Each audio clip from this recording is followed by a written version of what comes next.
In fact, the question that he asked towards the end, exactly what we're hoping to hear from you. On social media, we're asking, who do you think should replace Ebrahim Rasool as the next South African ambassador to the United States? Who would do us some good representation in that office? Of course, go on to X at Newzroom 405, but also send us a WhatsApp on 072 110 5584 or give us a call on 010 594 6010. Really looking forward to getting the sort of ideas that you throw forward there. But we're also are joined by our panelists this evening. We're joined by political economist Ebrahim. We also are joined by Africa-Asia Dialogues Director, Mr. Thembisa Fakude, and International Relations expert, Professor John Stremlau. Thank you so much for joining us. And what a difficult discussion to have as a country as we look at how we relate with our second biggest trader. And I think, Mepego, it would be great to have you start this one off for us. Our correspondent set an all-time low for U.S. and South Africa relations. Would you describe it that way? And what is the long-term impact of this politically and economically as we look at what's unfolding?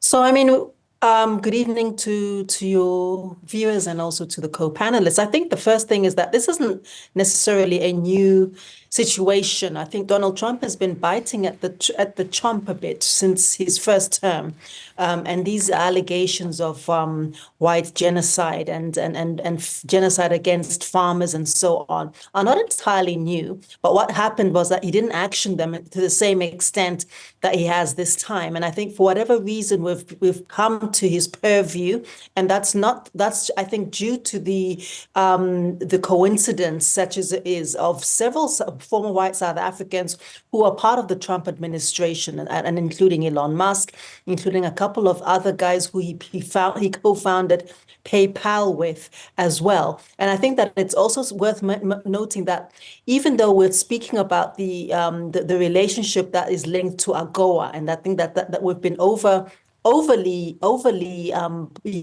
pondering on that tension goes back to even the Obama administration. So many of the things, the cracks that we are seeing, the crevices that we are seeing in this are really a culmination of previous years of tension and even previous administrations where there has been tension. Remember also that South Africa took a dim view of the extrajudicial killing of Colonel Gaddafi as well, even though unfortunately our former president did not take a very strong stand against it. But certainly in terms of our own international diplomacy, that flew in the face of a lot of the things that South Africans have stood for. So I think it's fair to say that the culmination of what is Trumpism now does lean very much towards the general shift to the right that we're seeing in the Western world, in Germany, in Italy, to some extent even in the UK. What the Labour Party looks like today is certainly not what the Labour Party looked like even 20 years ago under a very bland Tony Blair, for example. So this tension is certainly a low point,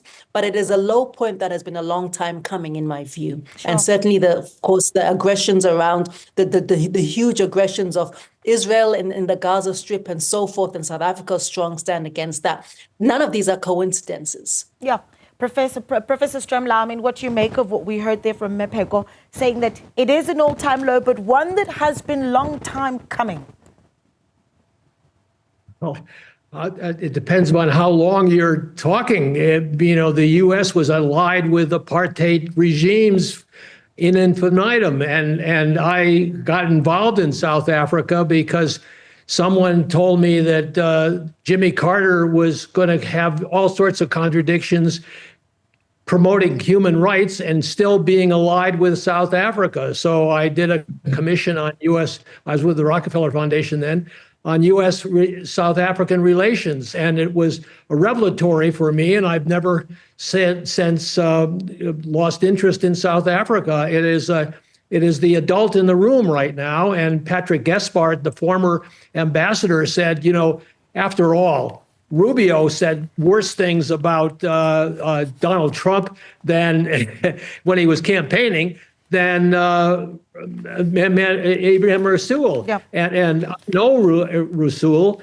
He came to the Carter Center when I was there, and he gave, it was during the Obama, of course, term, but he gave a wonderful speech on the diversity and inclusion and the struggle for equity in South Africa. So I'm the wrong guy to ask. I don't think anyone can claim to be an expert on Donald Trump. But I was going to use a curse word, but he is clearly a white nationalist that wants to see restore in America the control that make America great again. Well, under Jim Crow and segregation and slavery, Yep. and Okay. the South Africans with around him are of the same ilk here, and so it's nothing new. Yep. And I wouldn't lose any sleep over it. I think Cyril Ramaphosa is right. This is the thing. Prof. Stremler uses interesting words there, Dr. Fakude. This is where I'll bring you in. He says, South Africa is the adult in the room. But we need to look at the words that perhaps were used by Ebrahim Rasool. And I want to read a little bit. He says, and I'm paraphrasing here, I think what Donald Trump is launching is an assault on incumbency, those who are in power, by mobilizing a supremacism against the incumbency at home. I think I've illustrated abroad as well. I mean, a lot of people have said it's that very word, right? It's the fact that he's talked about supremacy. Are those the words of, diplomatically speaking, the adult in the room? Well, South Africa is an adult in a room, but South Africa also need to learn to read the room. And I think this time around, the words that were used were unpalatable, unfortunately. And this is why we find ourselves in this situation. Whether they were correct or not, that's another story. I think Ebrahim Rasool's presentation was excellent, brilliant, but unfortunately it played into the gallery. It was interesting to those that were attending that webinar, but unfortunately it did not land well. Not only, of course, the Americans have got an axe to grind with South Africans, but there's a number of people who felt that certain words that they used were a bit out of touch with the environment in which he's operating, being the ambassador of South Africa in the United States, and he should have at least chosen certain words. By the way, there were not too many of those words that were offensive.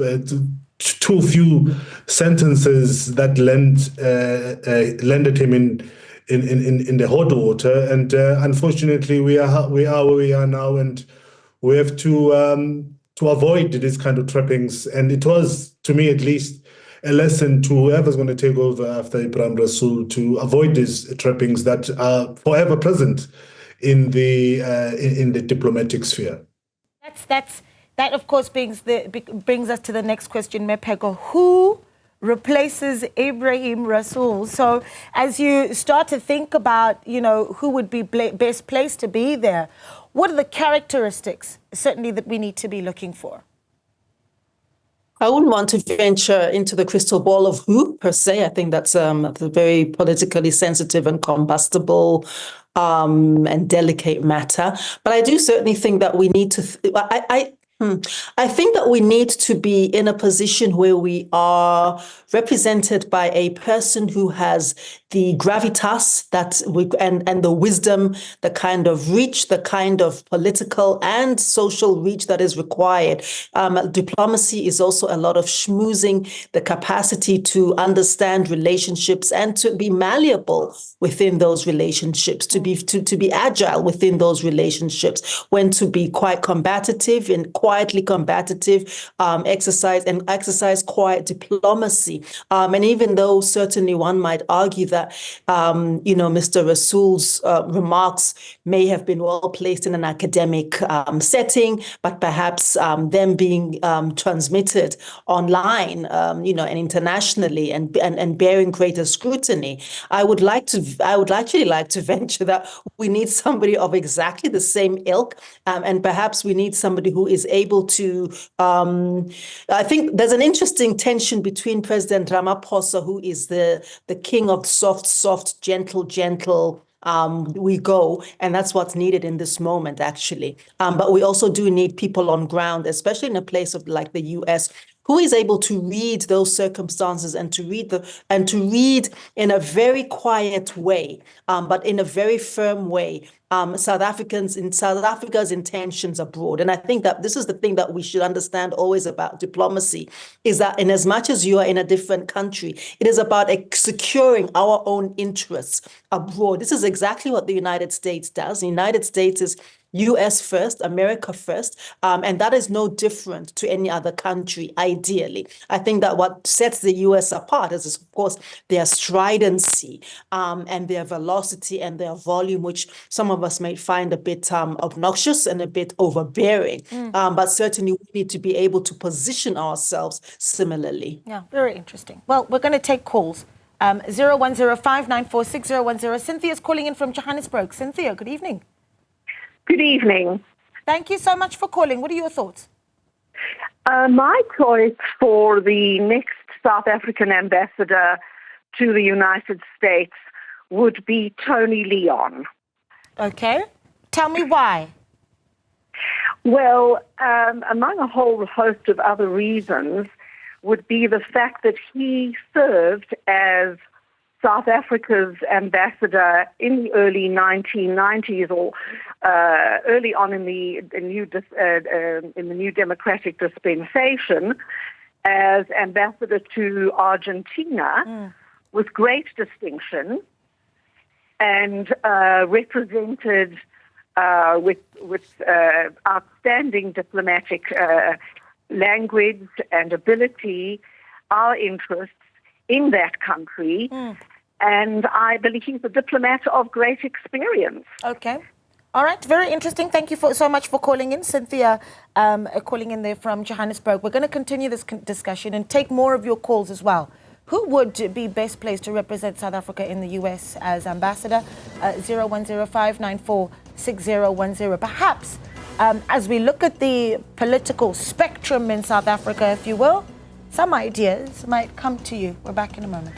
Welcome back. We continue to, of course, get reaction to the expulsion of the South African ambassador to the US, Ebrahim Rasool, given until Friday to leave the US, expected to be in South Africa then on Saturday. We're asking you, so what then needs to be done about where South Africa's diplomatic relation is with the US, and who is best placed to sew that relationship together? So who would be best placed to replace him?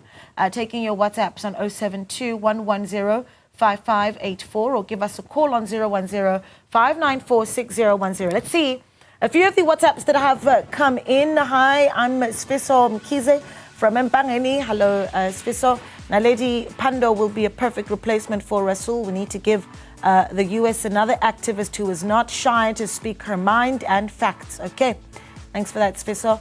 Deben Protea Len says, good evening, Naledi. My view with regard to this issue is that South Africa needs to review its foreign policy because the world stage has changed. Without America on our side, we are doomed because they are the superpower. Okay.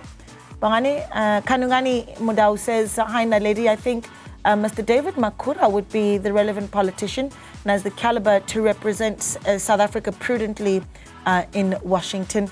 Keep the messages coming through. We've got Mutwana in Johannesburg. Mutwana, good evening. Hi, good evening to you. Thank you so much for calling. Talk to us. Yes. My suggestion is that it's only the Afrikaner, preferable from AfriForum or Solidarity, that will suit well to represent South Africa then. And I tell you why. They are welcomed even when they were invited. They are the most preferred people there. So if you are the African like me, I don't see you going too far. So it will not work. We can try it, but no African person that can serve as an ambassador there. Right, only the African people will, because they are the ones who are recognized and they are the ones who are welcomed. They told Rasool that is not welcome. All right, Mutwana, thank you so much for calling me. We really appreciate it. Mr. Fakude, I'll bring you in here because here's where it gets quite interesting. And I mentioned the point around whether or not, if you look at, you say this with inverted commas, the spectrum, if you will, of South African politics. We are in this administration. You've got a government of national unity, and let's not forget that the Democratic Alliance did successfully have a meeting in Washington, D.C. Is that where we look for our next ambassador?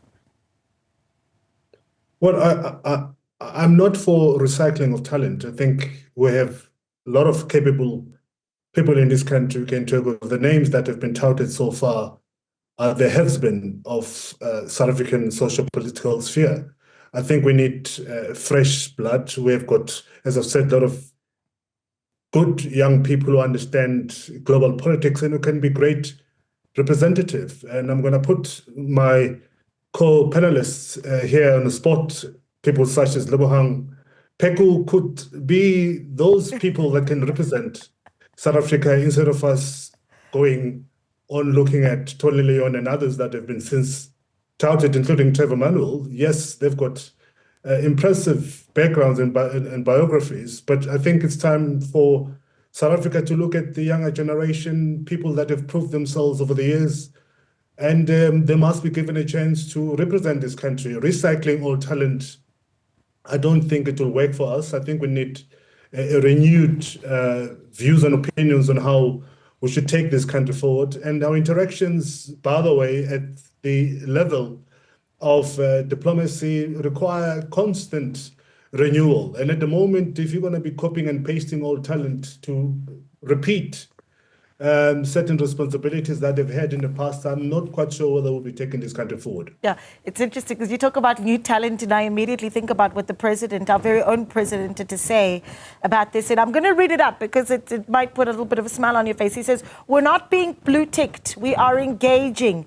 Blue-ticking means, as I understand it, used by young people, that we are being ignored. We are not being ignored. Prof. Stremla, I don't know what you say to that. And I mean, there's certainly the conversation around finding the fresh talent that represents South Africa in the US. And I'm keen to hear, where we look where that is concerned. But again, the pace that South Africa is really taking here, of course, our viewers may not know this, but during the ad break, I was able to listen into some of the discussion that our panelists were having amongst themselves as well. And you and Mepek are talking about how this will come to pass. So, Prof, you tackle that one for us, please.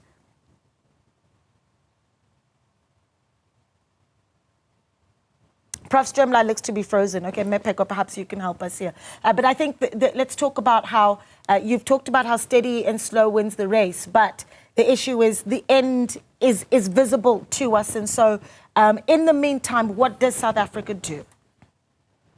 I think mobilize different forces. So I think we should actually be reigniting our interest on the continent. We should actually be reigniting our commitment to the SADC, to the African Union, although those have not always been extremely productive spaces for us, particularly because of the volume of resources that South Africa seems to put into those spaces vis-a-vis what we get back. And we're also one of the biggest, single largest contributor financially at the SADC, at the African Union, and at the AfDB. So in terms of what we give on the continent, there's no doubting that South Africa has a large footprint, but the reciprocity might be an issue. And I would like to add the BRICS. So, I mean, even though there are a house full of critiques around the BRICS, I do think that this is an important moment to mobilize those relationships. And interesting that Donald Trump, in a very counterintuitive moves,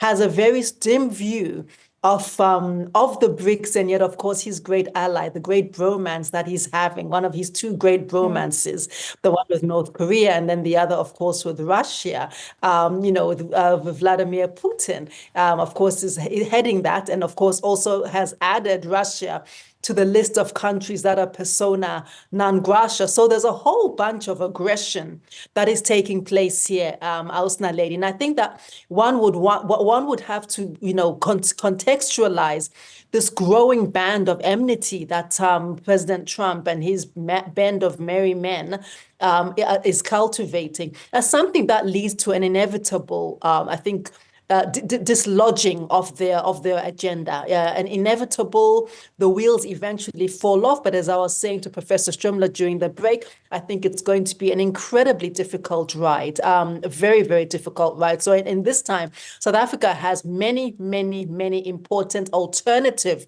alliances and allies and relationships that we could foster. There's Turkey, there's Mexico, there's Brazil, with whom we've had historical resonance as well. We could certainly do better with our relationship with India and so forth. And I think to mobilize our relationship within the BRICS far more, even though I do feel that that's yet another structure where we have invested far more in relation to our per capita than the other countries, by the way, which we have not yet yielded much results from, including trade results, including investment results, including bilateral arrangements. But that also needs a much more aggressive and I think a much greater make South Africa, place South Africa first type approach in those spaces, and not the kind of reticence that we have. But America is important, but it doesn't have to be the beginning and the end of the world. Right, all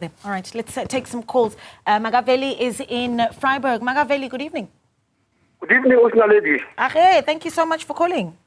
Yes, my view is that we must send Tagetuni Leon to America. Say that again? I'm saying we must send Tagetuni Leon to be an ambassador in America for us. Okay, that's the second suggestion coming forward there for Tony Leon. Why, Magaveli? Tagetuni Leon has represented South Africa very well when he was the ambassador in Argentina. Okay. Yes, Minali. All right, thank you so much for that. Dorothy is in Johannesburg. Dorothy, good evening. I suggest there are people, they know each other, but we just want a person who will represent the interests of South Africa and observe the rules of all these countries, not necessarily U.S. All these countries, we live together. We must respect each other. Get a good person for us. And you don't have a name. You don't have a name for us, Dorothy.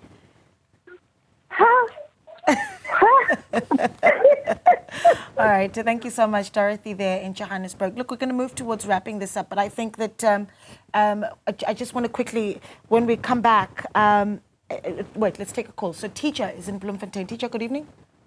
Hello, ma'am. How are you? I'm well, sir. How are you? I'm fine, thanks. No, I think it doesn't matter who do we send to the U.S. Hello? I'm listening to you, sir. Yes, I'm saying it doesn't matter who do we send. The U.S. government is targeting it doesn't target the ambassador as a person. It targets the government of South Africa for its policy staff. So it doesn't matter who do we send. I think the most welcome ambassador in the U.S. will be the ambassador who is anti-transformation and who is on the right-wing side, mostly. Okay. All right. Thank you so much for that. We really appreciate all of those calls. I want to move towards wrapping it up, and perhaps, Prof. Strumler, you can give us the last bite here, and that is one of the things you and Mepeko, of course, talked about was the friendships that South Africa does enjoy with other nations, and I think as well about the South Africa-EU summit that we saw happening just last week, the commitments that were made there, where that can be leveraged, especially as you start to see, as Mayor Peko talked about as well, some of the growing influence that Trump is starting to have more and more so in Europe. And so the opportunities there. And as a final thought, Prof, the space that is available for South Africa to engage on who could work best for South Africa with the U.S. Can we discuss that with the U.S.? I don't think that South Africa can engage the U.S. constructively so long as Donald Trump is in the White House. But I hasten to reinforce the friends that South Africa has around the world. And I saw it in not only the EU mission, but in the G20 presidency, which has been a spectacular success diplomatically. And Ronald Lamola and Cyril Ramaphosa are deploying delegations to around the world to reinforce the positive feelings that the world has toward South Africa. And so I just don't think, I think that there is a world out there that they could tap into, and they should diplomatically and get on with it, and then just wait for the Americans to come around. I know that it's the second biggest trading partner, and I know that 600 companies are here, but nevertheless, the Trump administration is just not the place to engage right now. All right. It's been such a pleasure having you all on here, and it's, I really hope that we're able to engage some more in the future. Thank you so much to Professor John Stremlau, International Relations Expert with Wits University. Thank you so much to Ebrahim, who is, of course, a political economist. Really good to have you with us, as well as Thembisa Fakude, who is an international, who is, of course, speaking with us, representing Africa-Asia Dialogues. Thank you so much. An interesting discussion. You can be part of it by continuing to send your WhatsApp 072-110-5584. Let's see, just two more as we wrap things up. Hi, Naledi. I think Julius Malema or Musi Maimani. These are the people who can represent us as new talent. Interesting, anonymous. Thanks for that. Bethel, or is it Stephen Speak? He says, good evening, Naledi. Let's replace Rasool with Naledi Pando. Sending in that one from Bethel in Mpumalanga. All right, we're going to take a short break. We're back in a moment.